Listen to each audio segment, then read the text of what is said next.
Hello! I would be very pleased if you would like the video. Subscribe so you don't miss new videos every day that will help you relax. I'm also curious where you are listening to me from and what time it is now. Write it in the comments. Enjoy watching! The first light of dawn stretched across the eastern horizon, brushing the sands of Giza with a soft, golden hue. The Nile shimmered in the distance, its calm waters reflecting the awakening sky. From the workers' village near the plateau, smoke began to rise from small clay ovens as the hum of life slowly returned to the desert.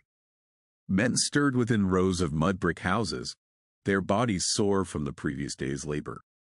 The air was still cool, though it promised heat later. Among them was Khufu-hotep, a middle-aged laborer with thick arms and sun-cracked skin.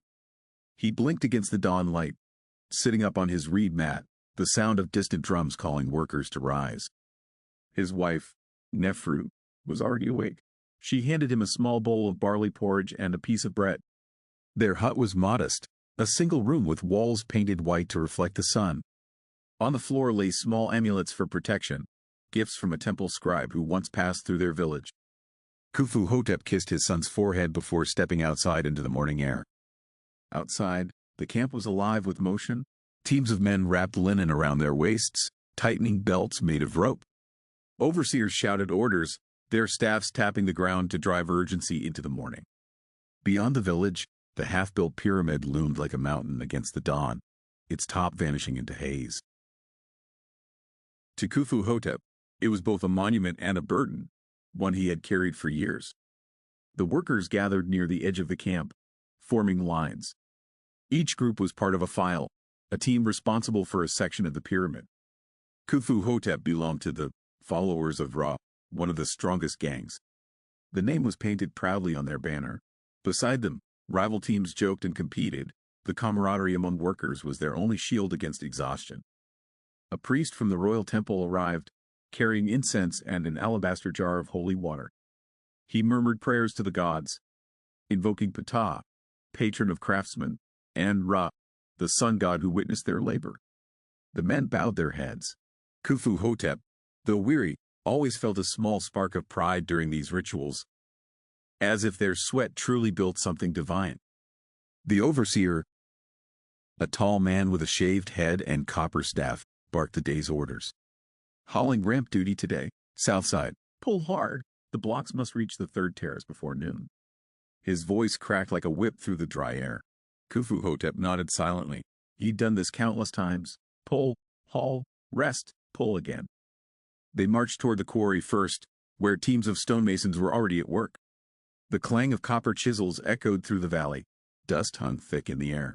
Massive limestone blocks were being shaped, each marked with red ink for placement. Khufu-hotep's team attached ropes made of papyrus fiber, thick as a man's wrist, and began the long haul toward the ramp. The ramps were miracles of engineering. Layers of mud brick and crushed limestone forming steep paths that wound around the pyramid's sides. As they climbed, Khufu-hotep could feel the grit beneath his feet. The slope burned his thighs, and his shoulders ached under the pull of the rope. Each man leaned forward, chanting together to keep rhythm. Pull for Ra. Pull for the king. Sweat dripped into his eyes. The desert sun was rising fast now, glaring against the white stone. The air smelled of heat and crushed rock. Overseers with sticks kept pace beside them, shouting if a line slowed. But there was no cruelty, only the urgency of duty. Each block weighed as much as a dozen men. If they faltered, the work of weeks could crumble. Halfway up, Khufu-hotep's hands began to bleed slightly where rope bit into his skin. He ignored it. He'd long learned that pain was part of the rhythm. Around him, men grunted, sandaled feet slipping against the ramp's packed earth. At the top, other workers waited with wooden rollers and levers to shift the block into position. Finally, with one last heave, the stone slid into place. A triumphant shout rose from the team. They dropped the rope, panting, hands trembling. A boy with a clay jug ran past, offering cool beer, their reward for each completed haul. Khufu-hotep took a long drink, the sour taste refreshing after hours of strain. The beer wasn't strong. It was more like thick, fermented grain water. But it revived them. He wiped his mouth and glanced across the plateau. From here, the entire construction site spread out like an enormous hive. Hundreds of workers moved in organized chaos. masons, haulers, water carriers, overseers, and cooks. It was a living city of sweat and dust, all serving one purpose: the tomb of the pharaoh Khufu, the son of Ra. Khufu-hotep sometimes wondered what it meant to build for eternity. He was just a man, one of thousands. Yet the pyramid rose higher each month, a mountain of stone that would outlive them all. Maybe that was enough. Maybe immortality wasn't for men like him, but for their work. As the sun climbed higher, the workers returned to the base for another block. The cycle repeated. Attach ropes, pull, chant, strain, rest. The rhythm became almost meditative. The pyramid's shadow shifted slowly across the sand, a silent clock marking the passage of their labor. By mid-morning, the heat grew unbearable. The air shimmered, and the sound of flies filled the spaces between shouts. Overseers allowed short breaks under woven reed canopies. Women and young boys brought more jugs of beer and baskets of dried fish, dates, and bread. The food was simple but plentiful. The state fed its workers well. The pharaoh needed them strong. Khufu-hotep sat with his team in the shade, massaging his arms. 3 more hauls before noon, said his friend Minka, wiping dust from his face. Then maybe we'll live to see another sunset. Khufu-hotep laughed weakly. If Ra wills it. The men shared a moment of humor, one of the few joys they had. Nearby, a scribe sat on a wooden stool, tallying deliveries. His reed brush scratched across a papyrus roll as he recorded each block, each worker's name, and the total rations owed. Bureaucracy was the hidden foundation beneath the stones. Every block had a number. Every man had a duty. Even chaos served order here. When the break ended, the drum sounded again, deep and resonant. The workers rose, some groaning, others silent. Khufu-hotep stretched, feeling every muscle tighten. They returned to their lines, the ropes heavy and coarse in their hands once more. As the day neared its peak, Khufu-hotep's mind drifted. He thought of the Nile floods that brought fertile silt each year. He thought of his wife baking bread in their small oven, of his son learning to carve little wooden figures. He wasn't a slave. He was a worker of the state, a citizen building the house of eternity. The priest said his name would be remembered by the gods. He hoped that was true. The next block was larger than usual, almost too heavy for their team. The overseer barked, "Pull! Sons of Ra! Do not shame your fathers!" They strained, muscles trembling. The block shifted, then stopped. Khufu-hotep felt the rope jerk violently. A man stumbled, nearly falling. The team shouted together, heaving again, inch by inch until momentum returned. The block began to move. Sand crunched beneath their feet. They chanted louder now, driven by desperation and pride. At last, the massive stone reached the plateau edge. Cheers broke out, echoing across the desert. The overseer nodded approvingly, marking the tally. Good work. Ra sees your strength. They dropped the ropes again, gasping for breath. Khufu-hotep leaned on his knees, heart pounding. Sweat soaked his linen wrap. For a moment, he stared up at the pyramid's gleaming face. Thousands of blocks stacked in perfect harmony. The sight filled him with both awe and exhaustion. It was like watching eternity take shape. The noon horn sounded. A deep, low note carried across the sands. Work halted. The men trudged back toward camp for the midday meal. Their feet left trails of dust in the sunlight, each step heavy but steady. The hardest hours were still ahead. At the workers' village, smoke rose from large clay ovens. Women stirred pots of lentil stew while boys carried baskets of onions and bread. The smell of food filled the air. Men gathered in groups, sitting on mats under shade roofs. Khufu-hotep and his friends collapsed near the edge of the mess area, eating in silence at first. Afterward came talk, gossip, jokes, even songs. Some men spoke of omens. A falcon seen near the pyramid meant divine approval. A jackal wandering the village was bad luck. The priests always had interpretations ready. Khufu-hotep listened but kept quiet. His faith was simple. He believed in the work itself. The pyramid was proof enough of the god's power. As the break neared its end, a royal messenger arrived on horseback, a rare sight in the workers' camp. Dust clung to his garments as he dismounted. The overseers bowed and gathered around him. Word spread quickly. The pharaoh himself had inspected the site from the river that morning. He was pleased with the progress. A double ration of beer would be distributed that evening in celebration. The camp erupted in cheers. Spirits rose instantly. Even Khufu-hotep smiled. The promise of extra beer meant more than comfort. It meant recognition. In a place where life was hard and short, acknowledgement from the divine ruler was a kind of immortality. When the drum sounded again, the men rose renewed. The heat was merciless, but hope made the load lighter. The second half of the day awaited them. Another climb, another stone, another prayer carved into sweat and dust. The midday sun stood mercilessly over Giza. The air shimmered as if the desert itself were melting. The pyramid's white limestone surface reflected blinding light, forcing workers to squint beneath strips of linen tied around their foreheads. It was the hour when even the wind refused to move. Khufu-hotep returned to the ramp with his team, the weight of heat pressing down like an invisible stone. His arms already ached, but he felt a strange calm, the kind that comes when pain becomes routine. He had learned long ago that the body obeys even when the mind protests. The block waiting for them was rough and newly cut, its edges still sharp. Two masons nearby chiseled away imperfections while the foreman measured with a rope line. "Hurry, sons of Ra! The sun waits for no man," he barked, his voice barely audible above the hum of labor. Khufu-hotep wiped sweat from his brow. His fingers were caked with white dust that stuck like salt. He glanced at Minka, who grinned weakly. "If we survive this one," Minka said, "I'll pour my beer on the sand as an offering." Khufu-hotep laughed, a dry, cracked sound that disappeared in the heat. The ropes were attached again. 12 men in his gang took position, muscles tensing. "Heave," shouted the overseer. The stone jerked forward, then stopped. "Heave again!" The chant began. "For Ra! For Khufu!" Feet dug deep into the sand, sandals slipping, lungs burning. Slowly, the block began its climb. Each step up the ramp felt endless. The slope was steep, built from crushed rock and wet mud.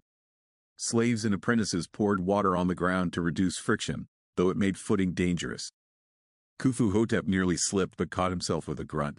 His knees screamed in protest. The heat distorted everything. Distant workers looked like ghosts wavering in the haze.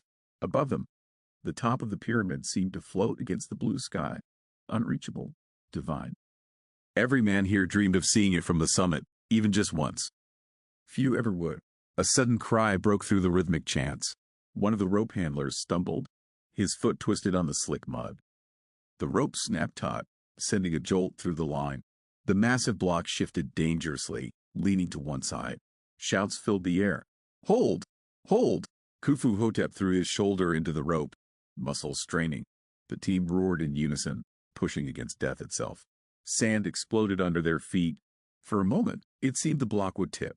Then, it steadied. The men collapsed to their knees, gasping, alive. The overseer stormed forward, furious but relieved. "Fools! You'll crush us all if you lose focus," he shouted. Yet even he knew how close they had come. A single mistake here could mean 20 men buried under stone. The gods demanded strength, and sometimes sacrifice. The injured worker, a young man named Nebra, clutched his ankle in pain. His foot was swollen and purple. 2 helpers carried him down the ramp toward the healer's tent, where physicians mixed honey, oil, and linen to treat wounds. Khufu-hotep watched silently, reminded how fragile life could be beneath the weight of eternity. They resumed work. The chant began again, slower now, each man aware of the price of failure. As the block reached the terrace, temple musicians played drums and flutes to mark another victory of human will over stone. Even in hardship, there was ceremony. Rhythm turned toil into ritual. By mid-afternoon, the wind picked up, carrying fine dust that stung their eyes. It clung to sweat, turning skin gray. The pyramid's sides glowed in the sunlight like the bones of the earth itself. Khufu-hotep felt both small and eternal, part of something larger than kings or gods, a creation that would defy time. Finally, the horn sounded, a brief rest. Men collapsed in the shade of the scaffolds, drinking thick beer and chewing dried figs. Their laughter returned slowly, rising from exhaustion. "We nearly met Anubis today," Minka said, nudging Khufu-hotep. But he was busy elsewhere. Khufu-hotep smiled faintly. He gazed across the desert. In the distance, the Nile shimmered, a silver thread dividing life from death. Barges carried stone and grain, the lifeblood of the project. The river never stopped, just like them. It gave Egypt its soul. Nearby, an older worker began to hum a slow tune, a song of home and harvest, one that mothers sang to children. The melody drifted through the air, softening the edges of exhaustion. Men joined in quietly, their voices rough but harmonious. For a moment, the noise of labor became music. As rest ended, Khufu-hotep noticed movement at the top of the site. A group of scribes, dressed in linen robes, walked with scrolls in hand. Behind them came a priest of Ptah, inspecting the progress. Their clean garments seemed almost otherworldly amid the dust and sweat. The priest stopped beside the foreman and raised his arms toward the pyramid. "Praise to the hands that shape eternity," he declared. "Each stone lifted is an offering to the gods. Your names are written in the divine record of Ra." The men bowed their heads, even those too weary to care. Khufu-hotep didn't know if the gods remembered names like his, but he liked to believe his son might. Someday, when the pyramid stood finished and he was long gone, perhaps the boy would look upon it and say, "My father helped build that." That thought alone gave him strength to stand again. They hauled until shadows grew long. The sun sank lower, turning the sand a deep orange. The cries of overseers softened to murmurs. The day's last block reached its resting place with a dull, sacred thud. The sound echoed through the desert like a heartbeat. At the edge of the ramp, Khufu-hotep rested his hands on his knees, watching the golden light fade across the pyramid's surface. The monument seemed to glow from within, as though absorbing the sun's final gift. Around him, men stood silently, awed by what they had made. When the final horn sounded, signaling day's end, cheers rippled through the ranks. Some dropped to the ground, laughing. Others simply stared at the horizon, unable to believe they'd survived another day. Khufu-hotep closed his eyes, whispering a small prayer of thanks to Ra and Ptah. Descending the ramp, he felt the ache in every muscle. Yet beneath the pain, there was pride, a deep, quiet satisfaction. The pyramid rose higher each day because of hands like his. He was a builder of eternity, a servant of gods and kings, and for that, he walked with dignity even in dust. As he neared the workers' village, he passed lines of donkeys hauling new supplies, carts of limestone blocks from the quarries, and water carriers singing rhythmic chants. The entire plateau pulsed like a living organism, thousands of souls beating together toward one divine purpose. The sun dipped behind the western dunes, and the desert turned cool.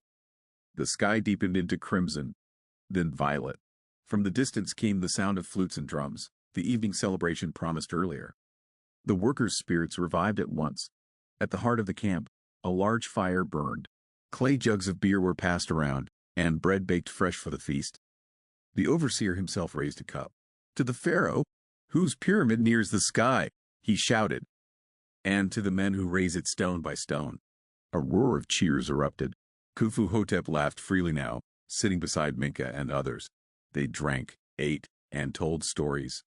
Some real, most exaggerated. Jokes about lazy overseers and stubborn stones filled the air. The night belonged to them, the unseen hands of history. When the stars appeared, the music slowed. A storyteller rose by the fire, his face lit by flame. He spoke of the gods' journey through the underworld, of Ra's nightly battle against darkness. The men listened in silence, eyes reflecting firelight. In those moments, the myth felt close, as if their work helped keep the sun rising. Khufu-hotep looked up at the pyramid silhouetted against the starlit sky.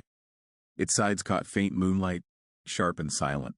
Somewhere up there, priests said, the Pharaoh's Ka, his spirit, would ascend to the heavens. And perhaps, in some small way, every builder's soul rose with him. The fire crackled. Someone began another song. Slow and mournful, Minka leaned back, half asleep. "Tomorrow again," he murmured. "Always tomorrow," Khufu-hotep replied softly. He finished his drink and stared once more at the rising shape that defined his life. In that stillness, the desert felt sacred. The wind carried whispers through the sand, voices of ancestors, perhaps, or the echo of 1,000 hands pulling in unison. Khufu-hotep listened, his heart steady. The gods had given him one more day, and that was enough. Night descended gently over the Giza plateau. The last traces of sunlight faded behind the western desert, and the sky unfolded into a sea of stars. The heat of the day retreated, replaced by a cool breeze carrying the faint scent of the Nile. The workers' village glowed with dozens of small fires, each surrounded by laughter, song, and weary pride. Khufu-hotep sat cross-legged near one of the fires, a jug of beer beside him. His body ached, but his heart was light. Around him, the men of the followers of Ra shared the spoils of the evening: lentil stew, onions, bread, and laughter. The sound of flutes drifted from another circle nearby, blending with the rhythm of hand drums. The night after a good day's labor was sacred. No overseers shouted, no orders cut through the air. Only the soft hum of humanity remained, the bond of men who built something eternal together. Khufu-hotep leaned back, staring at the stars. The heavens above seemed to mirror the pyramid's shape, a triangle of light pointing toward forever. Menka, half drunk and smiling, threw a piece of bread into the fire. An offering to the gods of aching backs, he declared, earning laughter from the group. Someone raised a jug and replied, and to our wives who think we spend our days sleeping in the sand. More laughter rippled through the camp, honest and full. A few boys from the kitchens came running, carrying small clay lamps. They placed them in a circle before a priest who stood barefoot in the sand, draped in white linen. His shaved head gleamed in the firelight. The men quieted, even in celebration. Ritual came first. The priest began to chant, "O Ra, who sails the sky, watch over the workers of your son, the Pharaoh Khufu. For their sweat is your sacred water, their breath your holy wind." His voice was steady and deep, rising above the crackle of fire. The men bowed their heads as he sprinkled water from the Nile upon the flames, hissing as it met the heat. Khufu-hotep closed his eyes. For a moment, the world seemed to pause. No sound but the whisper of sand and flame. He felt the weight of something beyond himself, a current that connected heaven and earth. Perhaps that was why they built, to bridge the space between men and gods. When the prayer ended, the music returned, slower now, almost mournful. Some men danced, their shadows stretching long across the sand.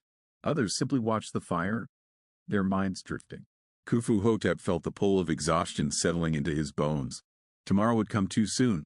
He rose and walked a short distance away, toward the edge of the camp where the dunes met the river breeze.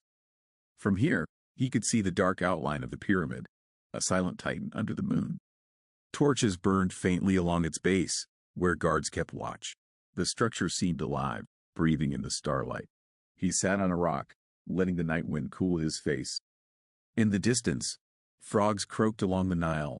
The sounds of celebration faded behind him, replaced by the heartbeat of the desert. He thought of his father, who had worked on the earlier monuments of Pharaoh Sneferu.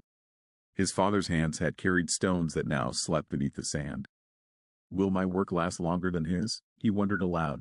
The desert didn't answer, yet the pyramid's silhouette loomed against the stars, an answer in itself. It would stand for centuries, perhaps forever. His name might vanish, but his labor would not. Each block held a piece of him. He remembered his son, little Hori, only 8 years old. The boy loved to carve figures of birds and boats from scraps of wood. Khufu-hotep often told him, shape things with care. Even the smallest carving can please the gods. Perhaps one day, Hori would work not as a hauler but as a craftsman, shaping stones that told stories. Behind him, laughter rose again.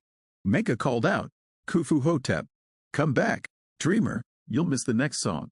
Khufu-hotep smiled and waved a tired hand. "Sing one for me," he replied. "I'll sing too," Menka shouted, sloshing beer onto his feet as the others roared with amusement. As the night deepened, the fires burned low. One by one, men retreated to their huts, their voices softening into murmurs. The desert cooled quickly after sunset. A thin mist rose from the riverbanks, silver in the moonlight. The sky was vast and endless, filled with constellations that the priest said were the gods themselves. Khufu-hotep entered his small home. Nefru had already laid out their sleeping mats. She smiled faintly as he stepped inside. "You look half buried already," she teased. He chuckled, lowering himself onto the mat with a groan. "If I'm to be buried, at least I helped build my tomb," he said. She laughed softly and handed him a small amulet of faience shaped like the eye of Horus. "The healer said this will keep you strong," she said. Khufu-hotep kissed her hand. "Then I shall be invincible," he whispered, before closing his eyes. The sounds of the camp faded to silence. Sleep came swiftly, the deep, dreamless kind that only the utterly exhausted know. But then, as the night grew still, dreams began to stir. He found himself standing again before the pyramid. Though it was finished now, gleaming white under a golden sun. Its sides shone like polished mirrors, and the air trembled with divine light. He climbed the ramp, yet his feet made no sound. The air grew warmer, and voices whispered all around, the voices of men long gone, their chants echoing through eternity. Pull for Ra, pull for the king. The words merged into music, deep and eternal. At the summit stood a figure cloaked in gold, the pharaoh himself, radiant like the sun. His eyes blazed with divine fire. You have carried my soul higher, the pharaoh said. Each stone you raised was a prayer answered. Khufu-hotep fell to his knees, unable to speak. Rise, builder, said the shining figure. For your hands have shaped the road between earth and heaven. You are remembered. The wind swirled, carrying sand that turned into stars. The pyramid beneath them glowed brighter and brighter until the whole sky became light. Khufu-hotep awoke with a start. The fire outside had long died out, and the moon was low in the sky. Nefru slept beside him, peaceful. He placed a hand over his heart. The dream lingered, too vivid to forget. He felt both humbled and uplifted, as though the gods themselves had touched him. He rose quietly and stepped outside. The air was cool, almost cold. The pyramid stood motionless under the fading moon, immense and eternal. For a long moment, he simply stood there, breathing the silence. In that stillness, he understood, the pyramid was not just a tomb, it was a promise. A promise that even the humblest hand could leave a mark on eternity. A promise that the gods noticed the sweat of men. A promise that life, though brief as a breath, could build something death could never erase. Khufu-hotep whispered into the darkness, May we remember the builders. Then he turned back toward his home, the sand soft beneath his feet. The stars above shimmered like thousands of burning lamps, and somewhere far away, the first hint of dawn touched the horizon once again. The first whisper of dawn crept over the desert once more. The stars began to fade, and a pale light brushed the eastern horizon. The air was still cool, carrying the distant sound of water birds stirring along the Nile. Smoke began to rise again from the workers' village as another day prepared to begin, another turn in the endless rhythm of life. Khufu-hotep opened his eyes before the drums called. For a moment, he lay still, feeling the lingering warmth of his dream. The images of the glowing pyramid and the golden pharaoh still shimmered in his mind. He touched his chest where the amulet of the Eye of Horus rested and whispered, I am remembered. Nefru stirred beside him. You're awake early, she said softly. I dreamed of the gods, he replied. Then the day will favor you, she smiled. Eat before Ra rises high. She handed him a small loaf of barley bread and a bowl of porridge. The simple meal smelled faintly of honey, a rare treat she'd saved from the temple rations. He ate quietly, listening to the distant calls of men rising and donkeys braying. Outside, the first drumbeats echoed through the camp. The sound rolled like thunder across the sand, calling thousands from their huts. Khufu-hotep stood, stretching his sore limbs. Pain was there, as always, but lighter today. He stepped outside, the morning air bit cool against his skin. Around him, the camp came alive once more. Workers fastening belts, tightening linen wraps, drinking water from clay jars. The hum of routine filled the air, the pulse of the living machine that built a god's resting place. Menka appeared, rubbing sleep from his eyes. You're smiling too early, he grumbled playfully. Did the gods whisper jokes in your ear? Maybe they did, Khufu-hotep said. Maybe they told me this is more than just labor. Menka snorted. Then may they come pull the rope with us. The two men laughed as they joined their team. The overseer's staff struck the ground sharply, calling them into line.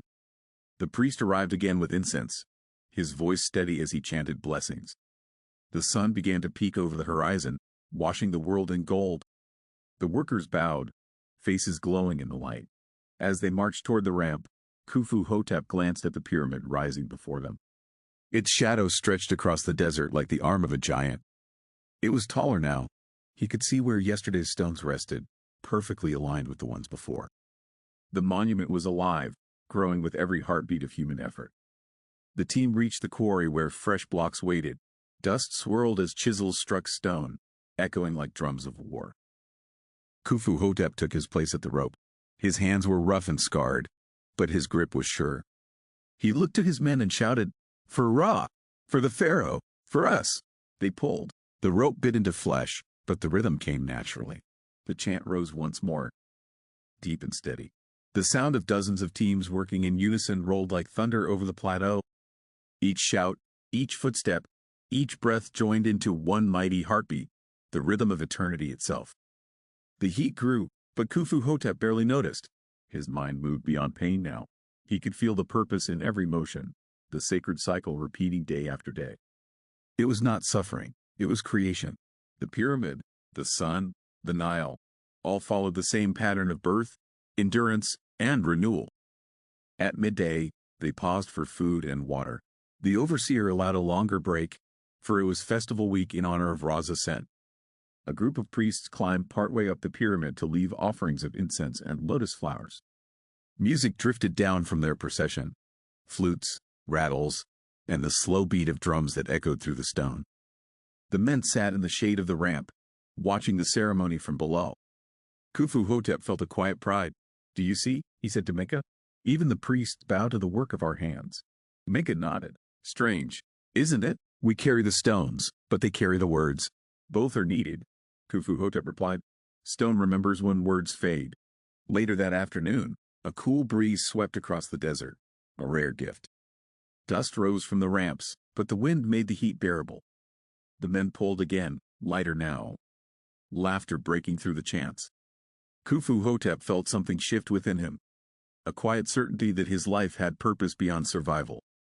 He began to hum the song from the night before, the one the old worker had sung by the fire. Others joined in, their voices merging with the rhythm of labor. The pyramid seemed to hum with them, its vast face reflecting sunlight in ripples of gold. For a moment, it truly felt alive. When the final block of the day settled into place, the overseer called a halt. The horn sounded, long and low, and the echo traveled across the plateau and down to the Nile. The sound was ancient, the same horn that would one day call their sons and grandsons to work on other monuments. The sound of legacy. Khufu-hotep wiped the dust from his arms and looked once more at the great structure. It had grown higher than he could have imagined when he first arrived years ago. He could see the precise angles, the smooth lines, the perfection of its form. It was no longer a pile of stone. It was geometry made sacred. He turned to Mecca. "One day, the desert will swallow us. But not this." Mecca smiled tiredly. "Then perhaps the gods will build us a ramp to the stars." Khufu-hotep laughed. "If they do, I'll be the first to pull the rope." The men began their slow walk back to camp as the sun dipped westward. Their shadows stretched long, merging with the pyramid's vast silhouette.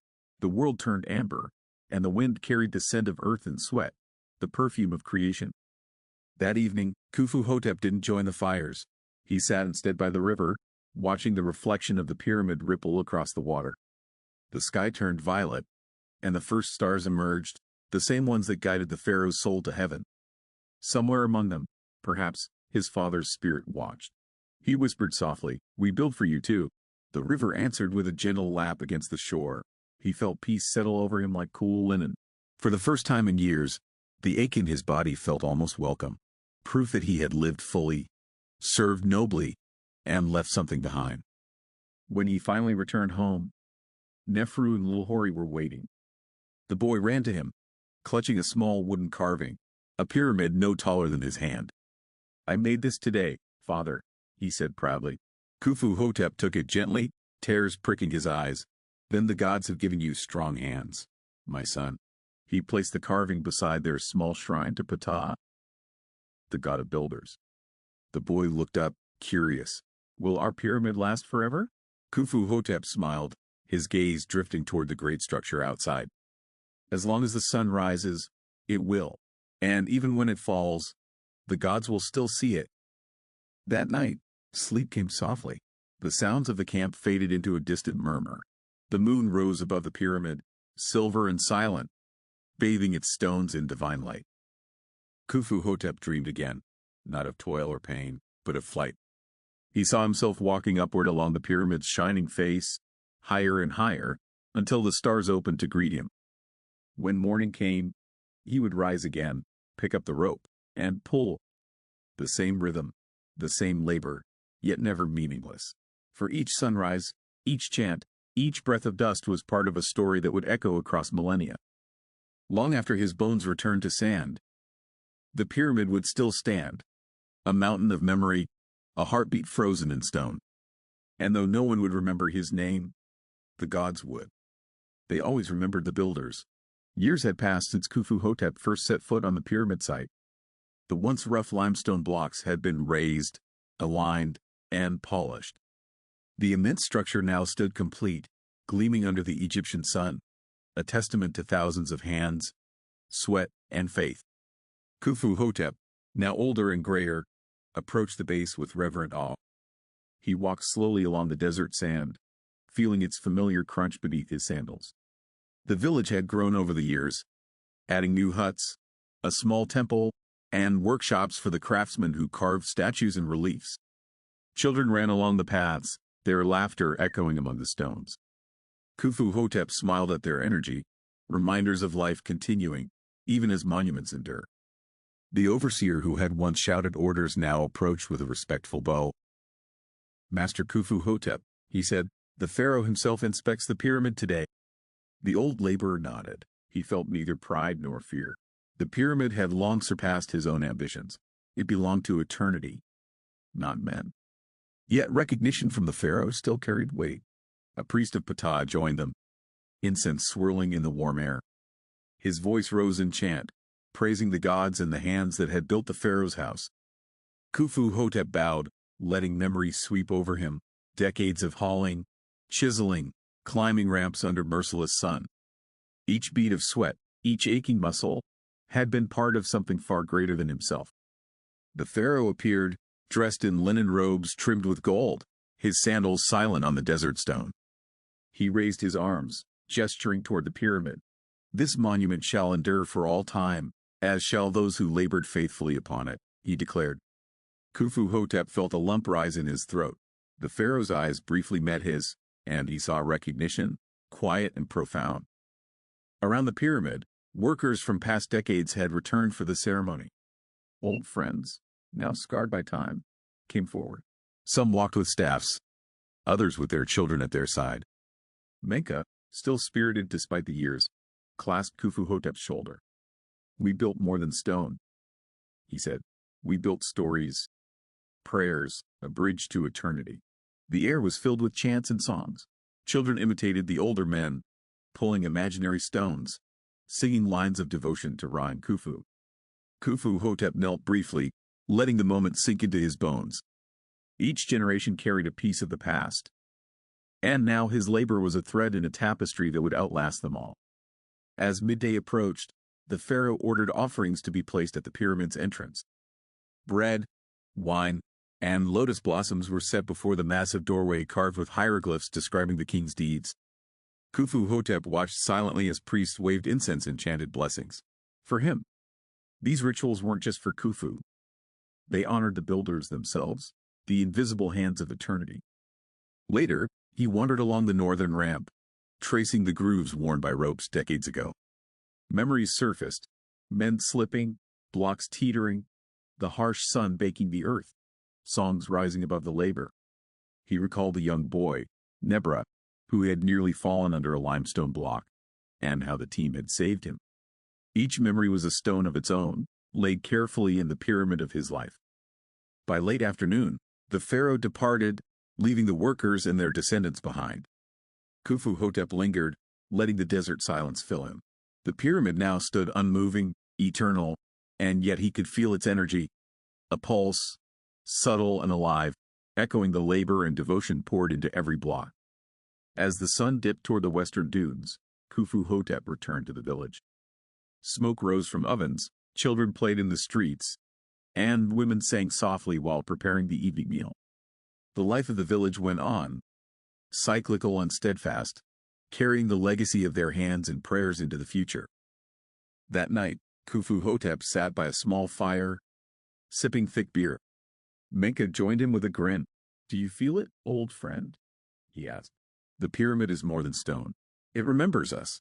Khufu-hotep nodded slowly. "Yes," he whispered. "It remembers our sweat, our strength, and our hearts."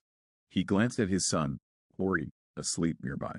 The boy would one day carry on the work, shaping stones, guiding teams, and honoring the traditions of the builders. Khufu-hotep imagined him decades later, walking the pyramid's terraces, telling stories to new generations. The circle would continue. In the stillness of the night, Khufu-hotep allowed himself a rare smile. The labor of his life had been immense, grueling, and often perilous, yet it was not wasted. Every stone, every chant, every blistered hand contributed to something that would endure far longer than he ever could. The moon rose high, casting silver light on the pyramid's gleaming surface. Khufu-hotep felt a deep serenity. Life was fleeting, but creation was eternal. The pyramid was no longer merely a tomb. It was a testament to human will, faith, and the devotion of countless souls. As he drifted to sleep, the desert wind whispered through the stones, carrying the echoes of men long gone. Khufu-hotep dreamed not of toil, but of flight, rising alongside the pharaoh, the priests, the builders, and the gods themselves. The pyramid below shimmered in golden light, a beacon for all eternity. The years passed, each one like a stone laid carefully atop the last. Khufu-hotep had grown older, his hair streaked with silver, his back bent from decades of labor. The pyramid, once a chaotic assembly of scaffolds and ropes, now gleamed in the sun, complete, eternal, and silent. Yet life continued around it, unceasing as the Nile's flow. The floods came that year, as they always did, washing over the fields and replenishing the soil. Farmers struggled with their crops, carts became bogged in mud, and the village adapted once again. Khufu-hotep walked along the embankments, feeling the fertile water between his toes, remembering how he had once hauled stones under the same sun. Labor and life were inseparable, both demanding vigilance. His son, Hori, had grown into a strong young man, skilled in the art of building, carving, and managing workers. Khufu-hotep watched him with pride as he directed a team repairing a granary roof damaged by the floods. The boy's hands were steady, his eyes sharp. In him, the old laborer saw a continuation of the past, a new generation carrying forward the legacy of sweat and stone. The village celebrated the flood's arrival with music and dancing, giving thanks to Hapi, the god of the Nile. Drums and flutes echoed through the night as men and women swayed, children laughing in the midst of water and mud. Khufu-hotep joined briefly, feeling the rhythm in his chest, though exhaustion soon drove him to the edge of the celebration. He walked to the pyramid alone, now towering like a silent sentinel over the village. The stones reflected the moonlight, smooth and polished. Memories rose unbidden, every block he had hauled, every man he had guided, every scream and laugh under the scorching sun. The pyramid seemed alive tonight, breathing with the pulse of all who had labored to raise it. Hori approached quietly. "Father," he said softly, "the floodwaters are high. Some fields may fail if we don't reinforce the embankments." Khufu-hotep nodded, placing a hand on his son's shoulder. "Then let us work, and let the river witness our care." Side by side, they walked toward the rising waters, planning the repairs that would save the crops. The flood taught lessons of humility. The Nile was not a master to be conquered. It was a force to be respected. Khufu-hotep remembered his younger days pulling massive stones, thinking they were the ultimate challenge. Now he understood. The river, like time and the gods, was more powerful than men. Yet men, united, could endure and shape their destiny. Days blurred into nights as repair work consumed the village. Khufu-hotep supervised with measured patience, offering guidance and encouragement. His voice, once sharp with authority, had softened into calm instruction. Hori moved like a shadow beside him, learning the art of leadership, the subtleties of stone, rope, and sand, and the discipline required to endure without complaint. One evening, after the waters had begun to recede, Khufu-hotep returned to the pyramid. The air was heavy with mist, and the stones glistened as if wet with tears. He touched the smooth surface, tracing the edges with calloused fingers. "It has endured everything," he murmured. "Storms, heat, toil, and it still stands."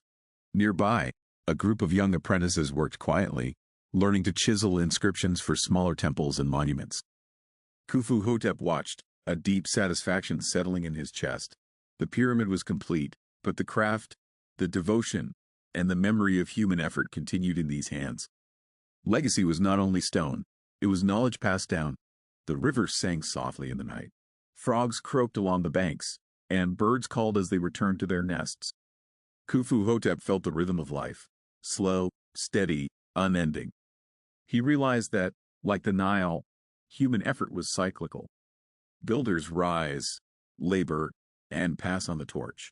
Generations would come and go, but the spirit of creation, once ignited, could never be extinguished.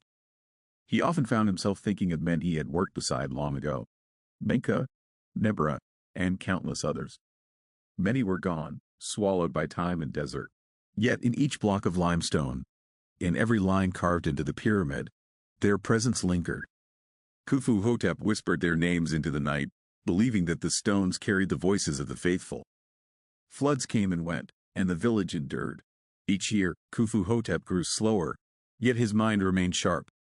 He taught Hori to read hieroglyphs, to calculate angles, to measure the perfect slope. A pyramid is more than stone, he told his son. It is patience, foresight, and care. It is the soul of all who build it. One afternoon, he walked along the terraces of the pyramid, counting the shadows cast by the sun. The smooth surfaces reflected light into the village below, a constant reminder of labor, endurance, and achievement. Villagers paused to bow or raise their hands in respect. The pyramid was not just a monument. It was a teacher, a witness, a keeper of memory. Night fell, and Khufu-hotep sat again by a small fire in the village. Hori was nearby, carving a small model pyramid from wood, just as he had as a child. The flames flickered against his weathered face, casting long shadows. "You taught me more than building," Hori said. "You taught me life itself." Khufu-hotep smiled, a warmth spreading through his tired body. Sleep came gently. But this night was different. He dreamed not of hauling stones, but of water flowing endlessly, rivers, floods, the rhythm of life in perpetual motion. And within that flow, he saw the pyramid standing firm, timeless, enduring, as if anchored to eternity itself. He awoke at dawn with clarity. Life was fleeting, yet creation, love, and legacy could resist even time itself. The village prepared for another day. Children ran to the river to fetch water, craftsmen sharpened tools, and workers began repairing minor flood damage. Khufu-hotep rose with the sun, leaning on his staff, walking to the pyramid once more. Every step was a reminder: labor continues, life continues, legacy continues. The stones gleamed in the morning light. The pyramid had weathered years, storms, and floods. It was no longer merely a tomb. It was the pulse of generations, a reflection of human spirit, and the song of enduring effort. Khufu-hotep placed his hand on the surface, closing his eyes. "We endure," he whispered, "and so do they, the stones, the river, the people, and the memory of all who labored here." Years had aged Khufu-hotep beyond recognition. His back was bent, fingers gnarled, and hair white as the desert salt. Yet his eyes retained their sharp glint, reflecting decades of labor, hope, and devotion. The pyramid still gleamed, timeless in the sun, silent witness to a lifetime of sweat and sacrifice. For Khufu-hotep, it had become more than stone. It was memory made tangible. The village around him had changed as well. Huts were repaired, some expanded, and new families had arrived. Children ran freely across the sand, their laughter ringing like bells, while elders shared stories of the pyramid and its builders. Hori, now a grown man, guided the younger workers, ensuring that the knowledge passed down from his father would endure. One morning, Khufu-hotep walked slowly to the base of the pyramid. He placed a hand on a smooth limestone block, feeling the warmth of the sun seep into his bones. Every ridge and groove told a story, years of heaving, pulling, guiding, correcting. Each stone was a heartbeat, each line a memory. He whispered a quiet prayer to Ptah, god of craftsmen, thanking him for the strength to shape eternity. Hori approached, carrying a small tray with bread and beer. "Father, you must eat," he said.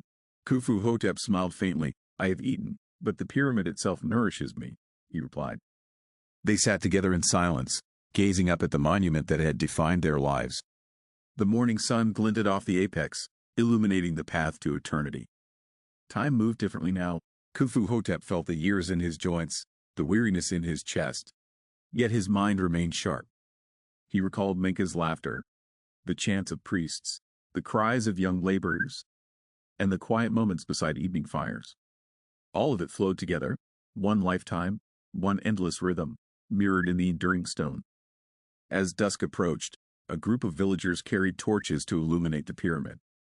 The glow cast long shadows across the desert, stretching like the arms of ancestors.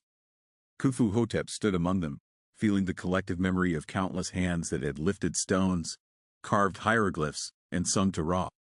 The pyramid was not his alone, it belonged to every soul who had labored and dreamed. Night fell, and Khufu-hotep returned to his small home. Hori and his family waited, and the fire crackled warmly. The old man's body trembled slightly as he settled onto his mat. "Tell me again about the day we lifted the first stone," he said, his voice weak but steady. Hori recounted it with care, adding small details and laughter. In the stories, the past lived anew. As sleep approached, Khufu-hotep dreamed vividly. He climbed the pyramid once more, each step echoing centuries of effort. At the summit, he saw Menka, Nebra, and other comrades, young and strong as he had first known them.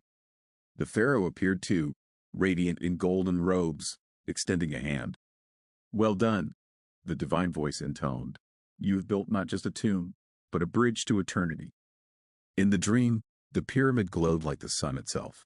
Stars danced above and reflected below in the Nile, connecting heaven and earth. Khufu-hotep felt himself dissolve into the stone, into the river, into the light. Every moment of toil, every blistered hand, every prayer was preserved in the eternal monument. He was no longer merely a man, he was part of the legacy. He awoke once, briefly, to the soft glow of dawn. Hori knelt beside him, holding his father's hand. "Rest now," the son whispered. Khufu-hotep nodded faintly, his breath slow, his pulse steady. Outside, the pyramid caught the first rays of sun, its apex golden, its base steady. It bore witness to the passing of a man and the endurance of a people. The villagers sensed the shift. They gathered silently around the home, offering prayers to Ra and Ptah. Hori placed a hand over his father's heart, tears tracing lines across his dust-streaked face. "You taught me everything," he murmured. "I will carry it forward." The old man's eyes closed gently, a soft smile touching his lips. Word of Khufu-hotep's passing spread quickly, but no sorrow lingered long. Celebration mingled with grief, a recognition that his life had been fulfilled. Songs rose from the village, blending with the desert wind.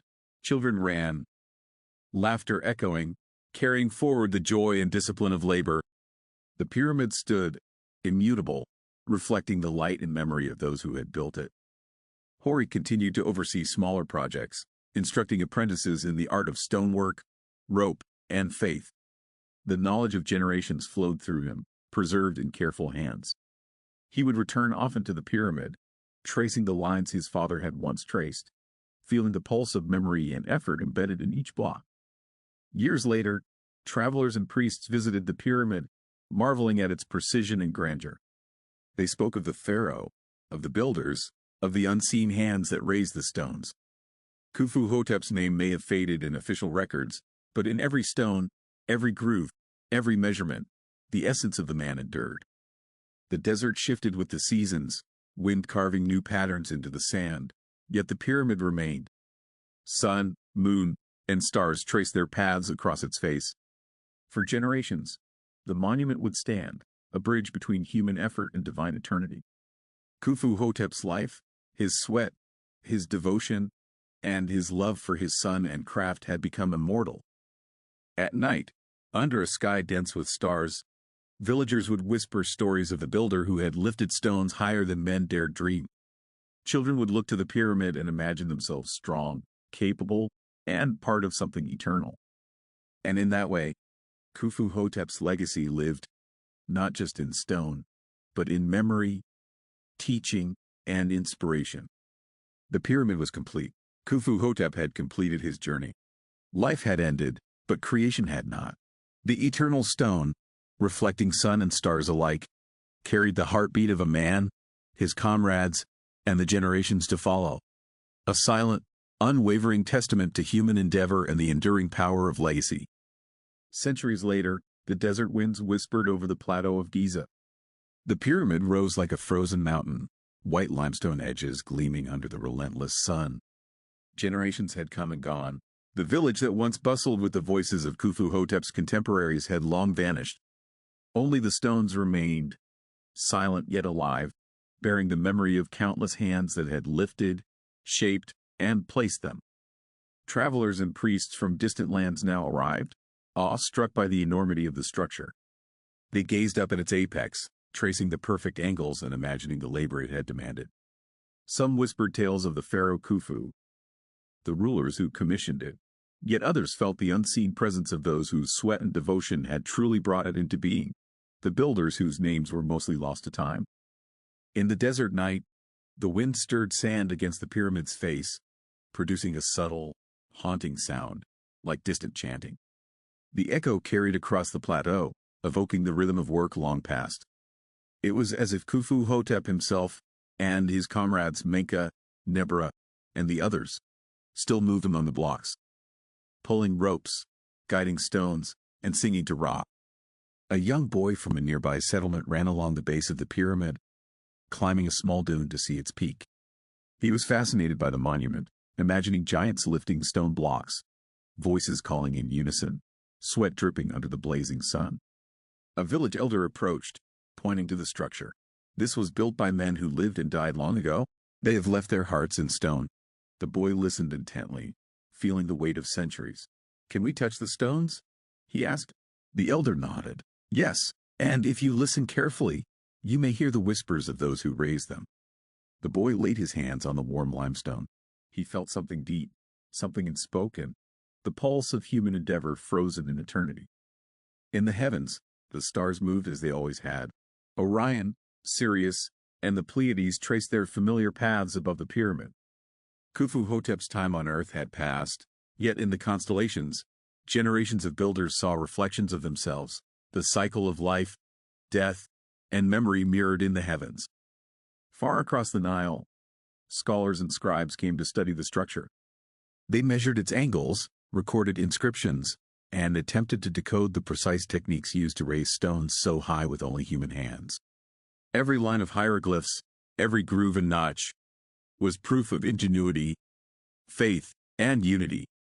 The pyramid became a classroom without walls, teaching centuries of students about discipline, vision, and perseverance. Even as civilizations changed, pharaohs rising and falling, dynasties fading into legend, the pyramid endured. Storms battered it, floods swept nearby lands, and deserts shifted with sandstorms. Yet its shape remained perfect. It witnessed the passage of history, silently holding the memory of those who had created it. In the nearby settlement, artisans continued the ancient crafts. They carved small replicas of the pyramid, teaching their children the techniques passed down from generations. Stories of Khufu-hotep and his comrades were told alongside these lessons, merging human memory with the stone itself.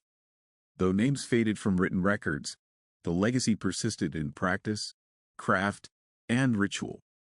The sun rose one morning, bathing the pyramid in a golden glow. For a moment, time seemed suspended. The monument was no longer simply stone, but a symbol of human ambition, collaboration, and devotion. It inspired awe, contemplation, and respect. The builder's spirits, woven into the fabric of the structure, seemed to shine in each polished surface. Generations later, archaeologists would arrive, digging and cataloging artifacts around the pyramid. They would marvel at its precision, at the alignment with the stars, and the ingenuity required to construct such a massive monument. They would write of Pharaoh Khufu, but the pulse of the true creators, the nameless hands that lifted, the forearms blistered, the songs sung over decades, would still echo through the stones. One evening, as the desert winds howled across the plateau, a traveler paused to watch the setting sun illuminate the pyramid's face. He felt a shiver, as if he were touching history itself. In that moment, he understood the monument's truth. It was not simply a tomb, not merely a structure, but a story frozen in stone. A story of ordinary men who achieved the extraordinary, leaving a mark upon eternity. In dreams, some claimed they saw Khufu-hotep walking along the pyramid's terraces, guiding unseen laborers, his hands moving naturally, effortlessly. Some said they heard the rhythm of the ancient chants in the night wind. Perhaps it was imagination, Or perhaps the spirits of the builders remained, watching over their work, ensuring that the lesson of unity, faith, and effort persisted. The desert shifted, sand swallowing footprints and memories of men, yet the pyramid remained. Sun, wind, and stars traced their paths across its face endlessly. For centuries, it was a silent teacher, a mirror of human endeavor, and a testament to devotion that outlasted time. Khufu-hotep's legacy, carried through stone, story, and teaching, was eternal. At dusk, the light touched the apex of the pyramid, turning it briefly into gold.